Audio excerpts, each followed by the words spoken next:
Tout est parti d'une sortie inattendue, une prise de parole rare, presque explosive. Faustino Varela Montero, vice-président du jury d'appel de la Confédération africaine de football, a brisé le silence et ces mots ne laissent personne indifférent. Je suis en profond désaccord avec la décision.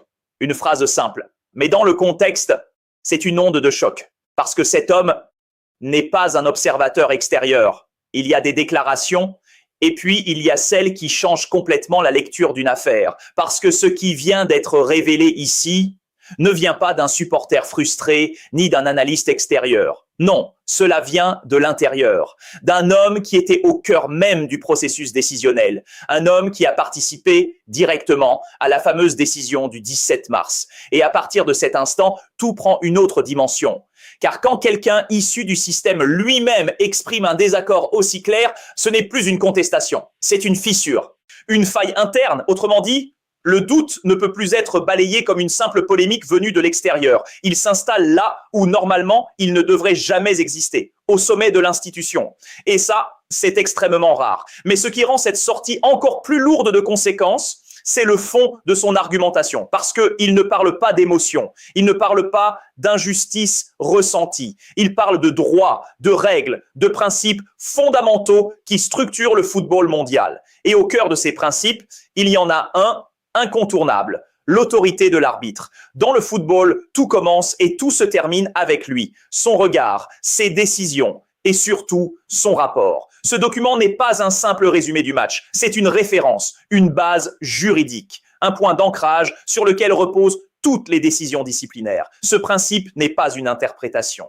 Il est encadré, soutenu et reconnu par les plus hautes instances du football, notamment la FIFA, mais aussi validé au fil des années par les décisions du tribunal arbitral du sport, qui fait autorité en matière de litiges sportifs internationaux. Une jurisprudence constante, claire, solide.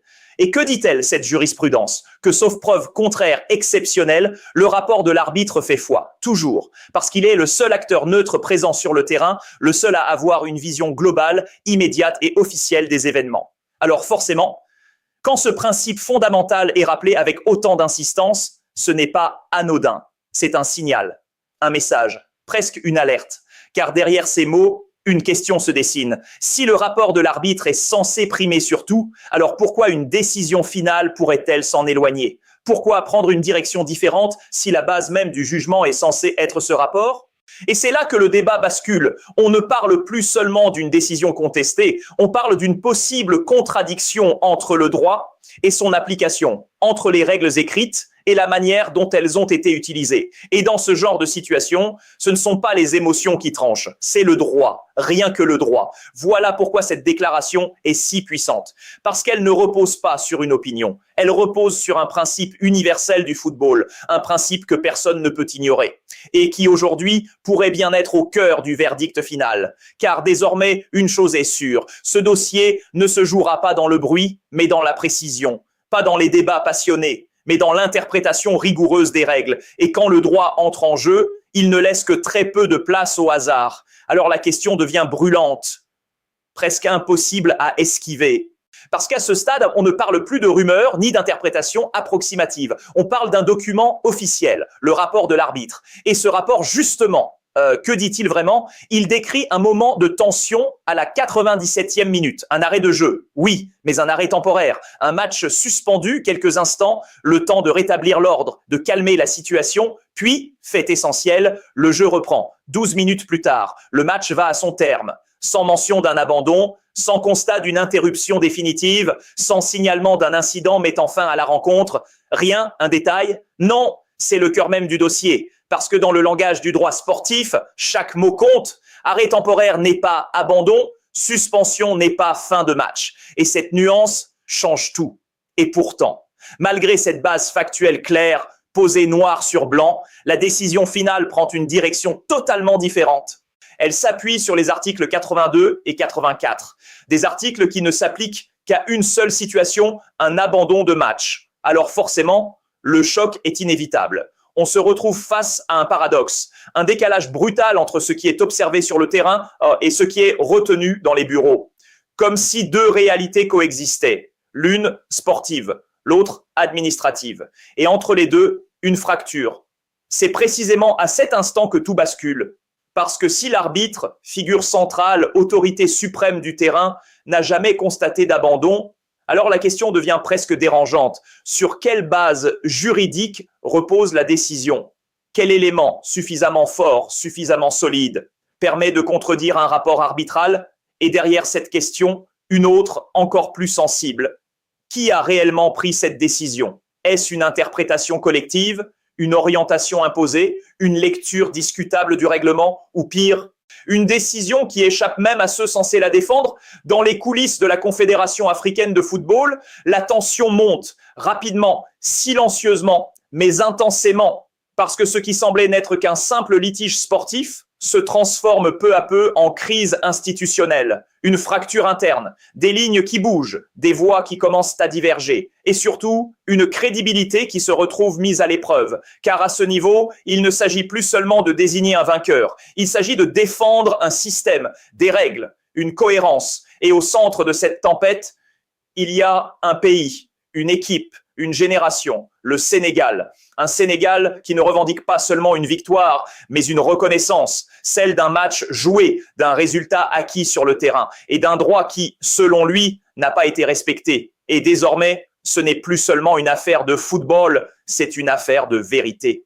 Du côté des Lions de la Teranga, il n'y a plus d'hésitation. Il y a une conviction ferme, ancrée, presque inébranlable, celle d'avoir gagné. Pas seulement au coup de sifflet final, mais aussi dans les textes, dans les règles, dans ce cadre invisible mais fondamental qui régit chaque match, chaque décision, chaque verdict du football moderne. Car leur argument, au fond, tient en une ligne, une seule, presque froide dans sa simplicité. Pas d'abandon. Donc, pas d'application des articles 82 et 84. Et derrière cette phrase, il y a toute une architecture juridique, un raisonnement clair, structuré, difficile à contourner, parce qu'il ne repose pas sur une interprétation émotionnelle, mais sur une lecture stricte du règlement. Une lecture qui, selon eux, ne laisse aucune place au doute.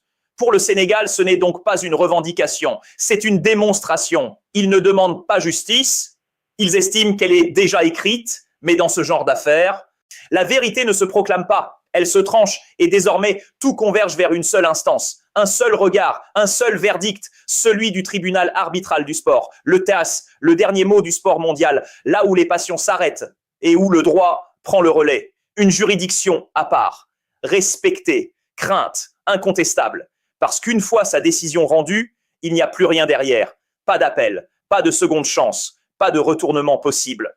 Son directeur l'a confirmé. Le dossier est déjà sur la table, en cours d'analyse, avec une volonté affichée, prendre le temps pour juger juste, mais dans cette promesse d'équité se cache aussi une réalité brutale. Une fois le verdict prononcé, tout sera figé, définitivement. Et c'est précisément ici que la tension atteint son point de rupture, parce que ce dossier n'ouvre pas une issue, mais deux chemins. Deux vérités possibles. Premier scénario, le droit donne raison au Sénégal. Et dans ce cas, ce ne sera pas une simple correction, ce sera un séisme, un retournement historique, un précédent majeur dans le football africain, un message clair envoyé à toutes les instances. Les règles ne sont pas décoratives, elles sont souveraines. Deuxième scénario, la décision est confirmée et le Maroc conserve son titre, mais dans un climat qui ne sera plus jamais totalement apaisé, parce que même validée juridiquement, une décision peut continuer à vivre dans le doute, dans les débats, dans les mémoires. Et c'est là toute la complexité de cette affaire.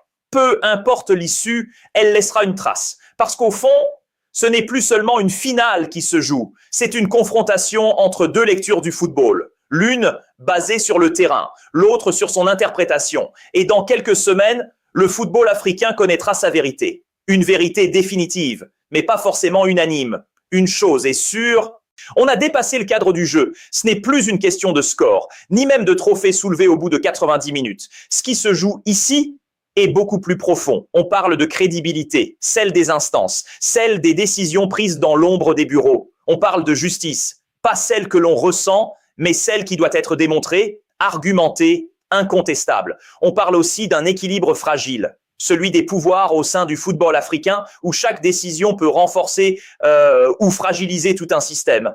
Avec, en toile de fond, la Confédération africaine de football au cœur d'une tempête qu'elle ne peut plus ignorer. Et pendant que les institutions s'activent, que les dossiers circulent, que les arguments s'empilent, les supporters, eux, vivent dans l'attente. Une attente lourde, silencieuse, presque tendue, parce qu'au fond, ils le sentent. Ce qui est en jeu dépasse largement un titre. Ce n'est pas seulement une médaille. Pas seulement une étoile de plus sur un maillot, c'est une vérité qu'on attend, une vérité officielle, validée, gravée, définitive. Et tous les regards convergent désormais vers une seule porte, une seule décision, celle du tribunal arbitral du sport. Quand le TAS parlera, le temps des débats s'arrêtera, brutalement, parce que sa décision ne laisse aucune échappatoire. Pas de recours, pas de seconde lecture, juste un verdict. Mais c'est justement là que réside toute la tension. Parce qu'une décision peut clore un dossier, sans forcément apaiser les esprits. Alors une question reste suspendue, presque lourde, presque dérangeante. Quand le TAS rendra son verdict, est-ce que ce sera la fin de l'histoire? Une conclusion nette, une page tournée, ou alors le début de quelque chose de plus grand, un scandale, une remise en question profonde, une onde de choc qui pourrait dépasser cette affaire et toucher tout le football africain. Parce que parfois, ce n'est pas la décision qui marque l'histoire, c'est ce qu'elle révèle